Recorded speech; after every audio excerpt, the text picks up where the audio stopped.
छत्रपती संभाजी महाराजांचे शेवटचे काही शब्द.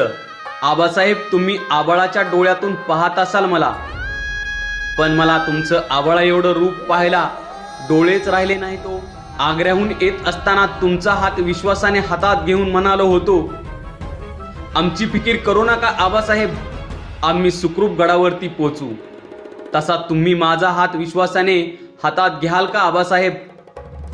पण ते हातही उरले नाहीत आत्ता आबासाहेब. तुम्हाला आबासाहेब अशी साथ घालायला जीभही उरली नाही आबासाहेब. पण एक सांगतो आबासाहेब, रक्ताचा अभिषेक घालून जर स्वराज्याचं मंदिर पवित्र होणार असेल तर, आणि शिवपुत्र म्हणून मृत्यूशी माझी अशी ओळख होणार असेल तर मी रायगडाच्या जगदेश्वराला एकच मागणं मागेन, हजारो वेळा जन्म दे पण शिवपुत्र म्हणूनच दे. जगायचं कसं हे तुम्ही जगाला शिकवलं आणि मरायचं कसं हे मी जगाला शिकवेन.